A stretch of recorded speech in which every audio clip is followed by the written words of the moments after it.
Hey guys, and welcome to Malt Mariners Whiskey Roads. I am Leon and I'm a keen traveler and whiskey lover. I have been working in Scotland, I have been doing whiskey tastings for over 10 years now, and I love to travel the world and visit whiskey distilleries. And I have developed a keen interest in world whiskey. When I talk about world whiskey, I mean non-Scotch, non-Irish and non-American whiskey. We can have a discussion if you want to include single malt from America, but definitely not bourbon and classic rye whiskey, but that's a discussion for another video. Today I want to dive into a whiskey battle with you guys. Whenever I come across two whiskies that are sort of the same profile, I'm always interested in comparing the two of them. And obviously, let me tell you right from the beginning, every whiskey, every distillery has their own style and their own reason to be there, and this is not a judgment of a good or a worse whiskey.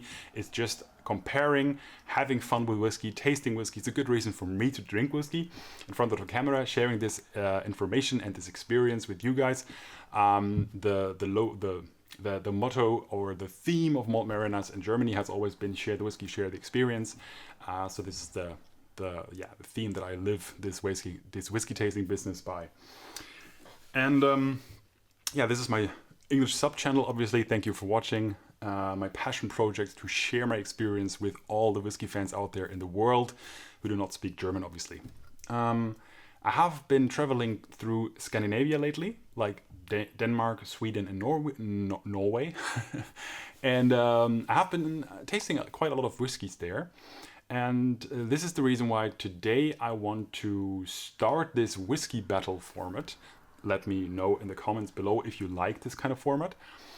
I want to start this format with two whiskies from Scandinavia. And we're gonna compare today a whiskey from Sweden, from the High Coast Distillery, the High Coast Berg, and the Teerenpeli Kulo, which is a Finnish whiskey, a whiskey from Finland.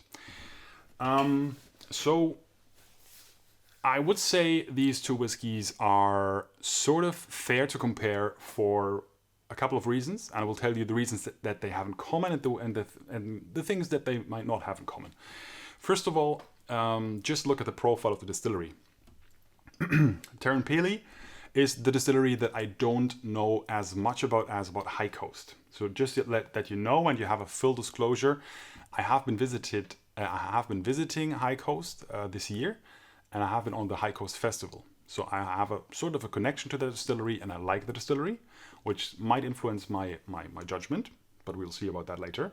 I have not visited Teerenpeli in Finland, so I don't know the distillery that well, and I can just give you the crude details and the crude facts about the distillery.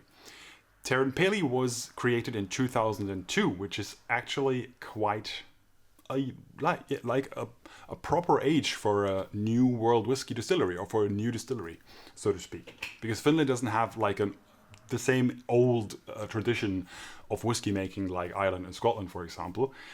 So doesn't have Sweden.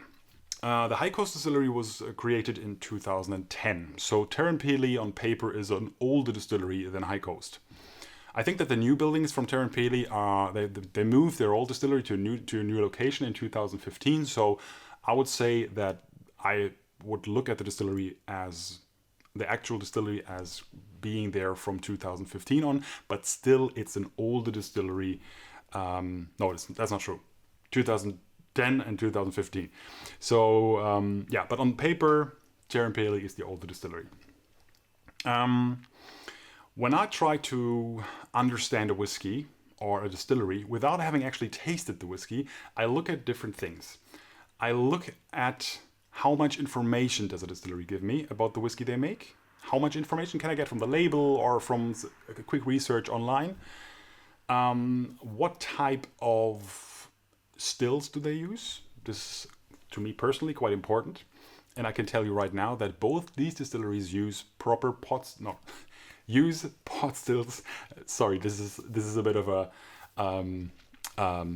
my brain gave my passion away for Scottish pot stills from Forsyth. So Forsyth is a copper smith in Scotland, and they used to make a lot of pot stills for world whiskey distilleries, and then a lot of people wanted to make whiskey, and it became much more hard to get stills. So nowadays it's not that common to find Forsyth pot stills in non-Scottish distilleries.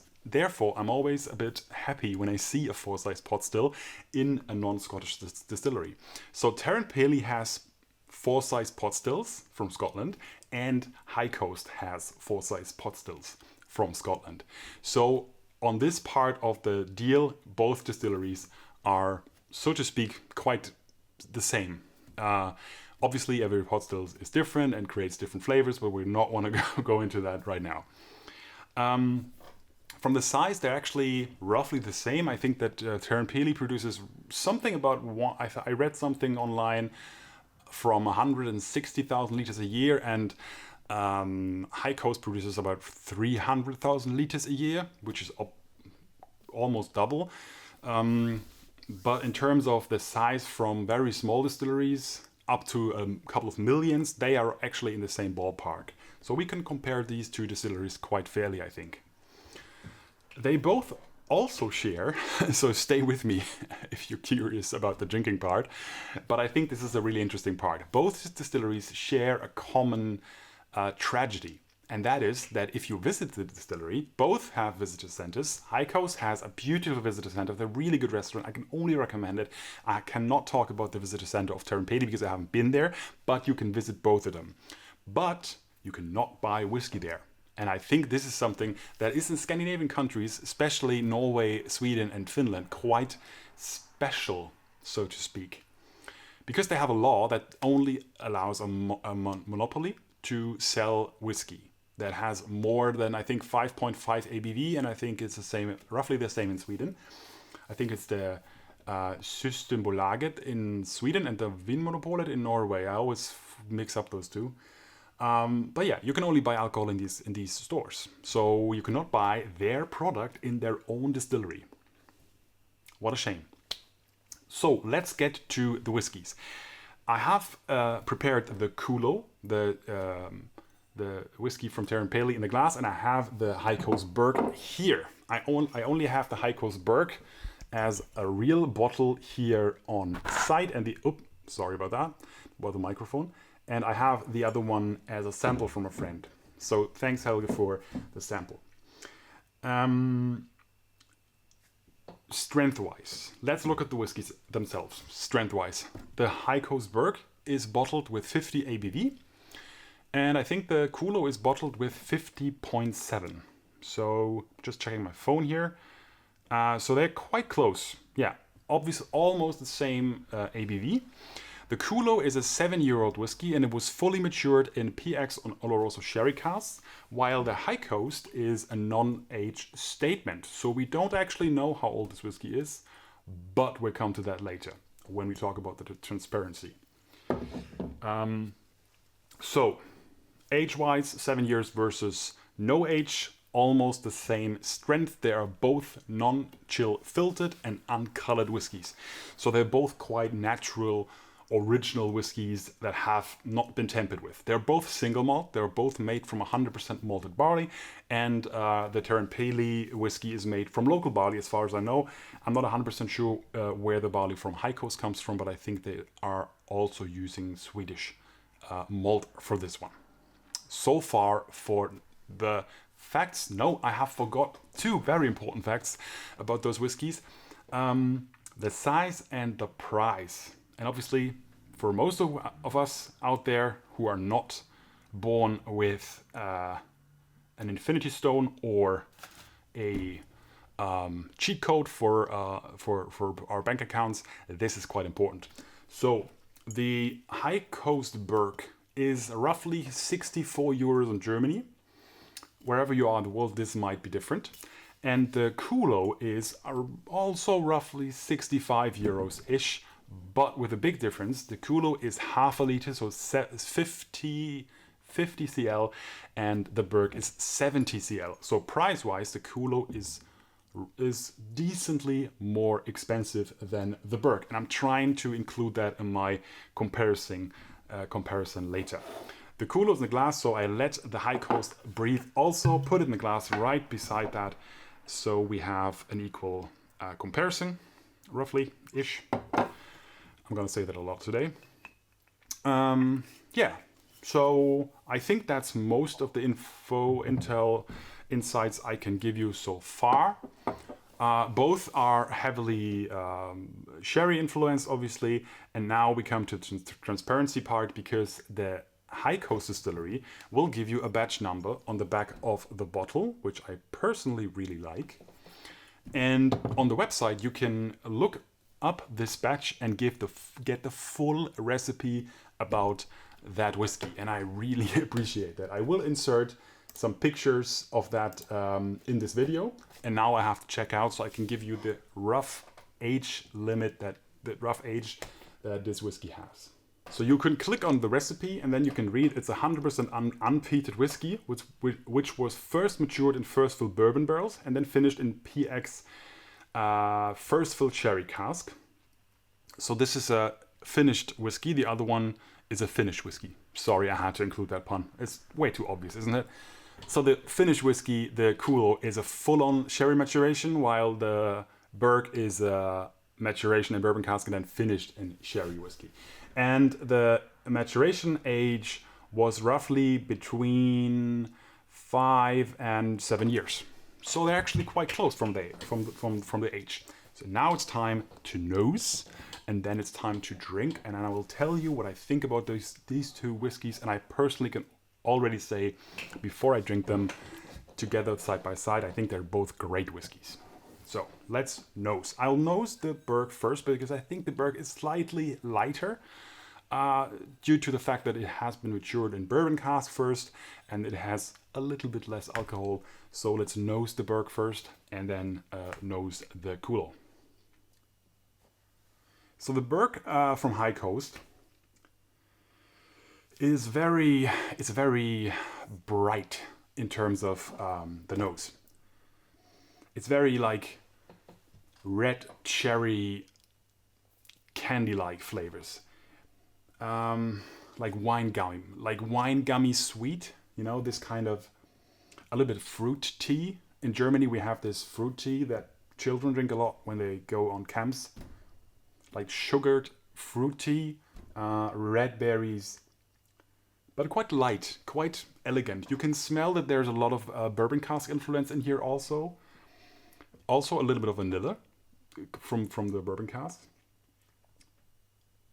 Very sweet. Certainly a whiskey for sweet tooth people who like sherry cask whiskeys and who don't really like too heavy or peated whiskeys.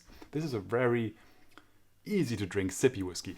And I have to mention, I have worked with this whiskey in tastings before. You can see it's obviously quite empty. I didn't drink this all by myself, but I enjoyed it quite a bit before with different people, and I have tried the Kulo once, so I have a comparison. But in terms of, I can tell you that the High Coast Berg is a easy sipping whiskey, very light, very red berries, but not too intense. Let's have a nose on the Kulo. I think I actually, for the presentation wise, I have to switch those two because I always point in this direction when I talk about High Coast, and I want to point about in this direction when I talk about Teerenpeli. So this side is Finland, this side is Sweden. Now, let's nose the Kulo from Finland. Yeah, this is much more intense. You can really smell the PX cask in here. It has a lot and intense flavor of raisins. And obviously now I know that this is a full-on sherry matured whiskey, but it makes a lot of sense. Now I know it. I would obviously say that I can smell it, but you know, priming.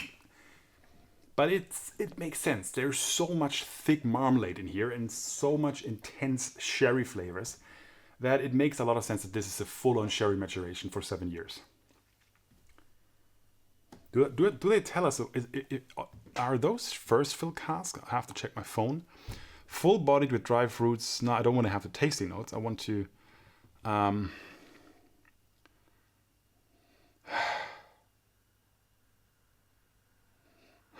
No, they don't tell us anything about if there's first fill or second fill. But I wouldn't be surprised if this was all first fill sherry cask.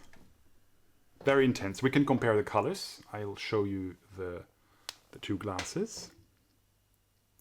So this is the Teerenpeli and this is the High Coast. I would say they're actually almost the same color.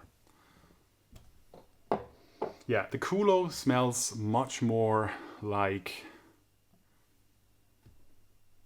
classic PX. Sherry cask, to me, a lot of raisins, dried plums, classic sherry flavors. But nice. Okay.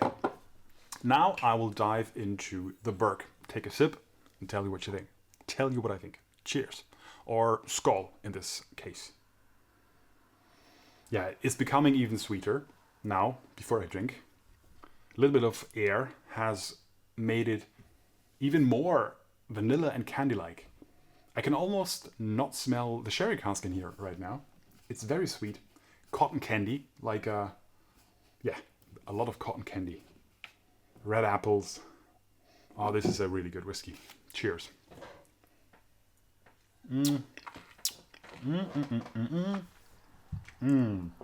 Yeah, tonight's a whiskey night. On some nights, my palate doesn't really want to drink whiskey, but tonight I'm more than happy to. Yeah, on the tongue, it's all the same. Definitely, you can taste what you smell, which is not always the case with whiskey. Sometimes you smell something and you ask yourself on the tongue, where the hell did that go? Like, you smell and you taste the vanilla, you like the toffee and fudge, and you also have this gummy, wine gummy flavors, which reminds me a little bit of Starward, the Starward Left Breed from Australia, which has a lot of intense of these wine gummy flavors, like gummy bears. Yeah, this is sippy. This is a sipping whiskey.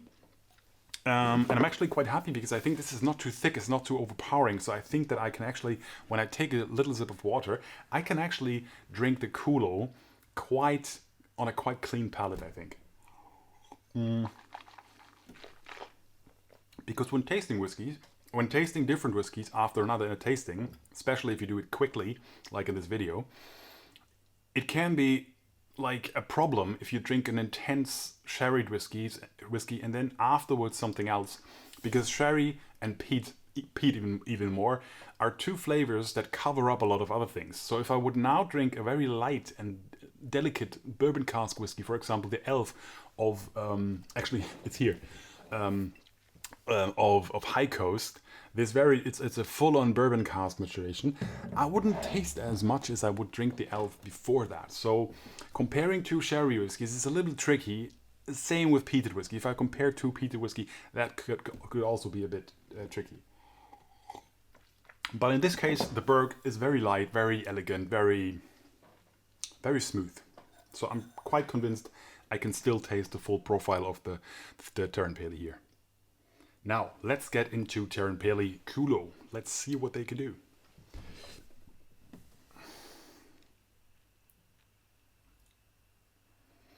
Yeah, this raisin note is crazy. If you like raisins, this is a whiskey for you. Kipis. Sorry. Ooh, that's bit. Oh, punchy. That is much punch. I stopped drinking it because I wanted to say kipis because I'm so proud that I know cheers and finish. Oh, okay, once again.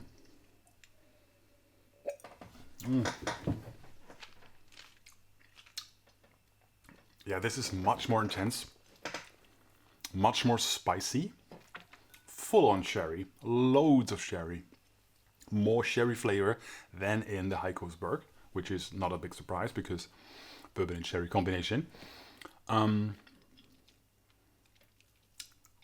Yeah, this is like raisins all over the place. I'm personally not a huge fan of raisins. I don't eat things that have raisins in them. I don't have a big problem with raisins when I taste it in whiskey, but it's not my favorite flavor, I have to say. But I also have to say that this whiskey now tastes much better than when I tried it the first time. So I think this is a fantastic whiskey. This is really good. It's much more spice also. There's more wood spice. So the sherry cask could be actually European oak. So there's a lot of Most sherry casks nowadays are made from American oak, which give you more vanilla flavor. And the old school sherry casks they used to have be made of European oak, which has more tannins and will give you more spicy flavors and also a more drier finish, astringent.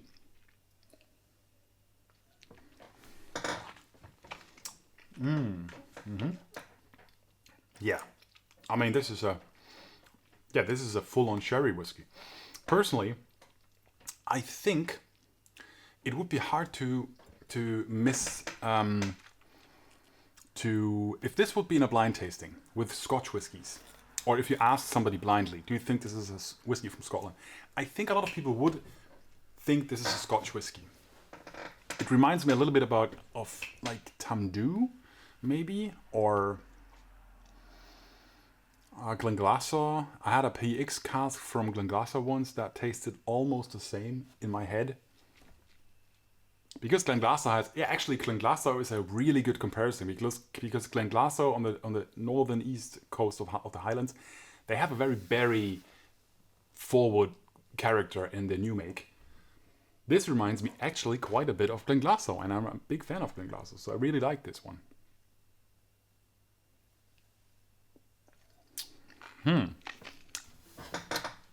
this is good. This is really good. Okay, now we go back to the Berg once again, and then I'll try some chocolate, and then I have the conclusion for you guys.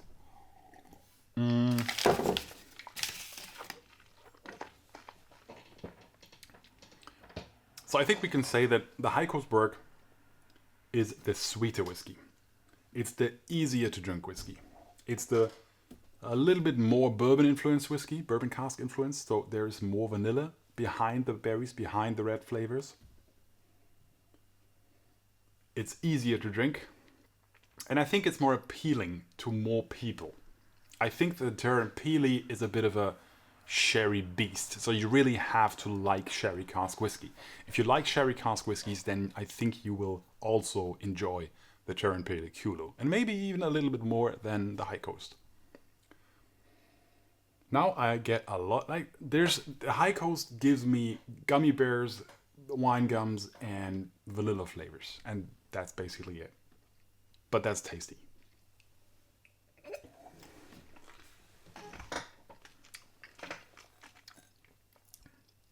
Yeah.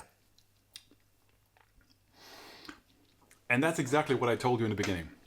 Now that I taste the High Coast Berg, after the full-on sherry Teerenpeli Kulo, the Berg loses quite a bit of its flavor and its depth. Since I tried the Berg first, and I'm happy that I did, I now know that this whiskey has more depth and more profile than I can taste right now. It's a really good example of why, when comparing whiskeys and when you do tastings, it doesn't matter if you do them professionally or at home or with friends, always try to put lower alcohol before higher, non-peated before peated, and bourbon cask before sherry cask. Even if it's a mix, even if it's like in this case, bourbon cask finished in sherry cask and a sherry cask full on maturation, put the full on maturation always behind, because it will cover up your palate. It will cover flavors. After the Teerenpeli, the High Coast Berg loses a lot of momentum. Right. Once again, back to the Kulo, and then we'll try to have a conclusion.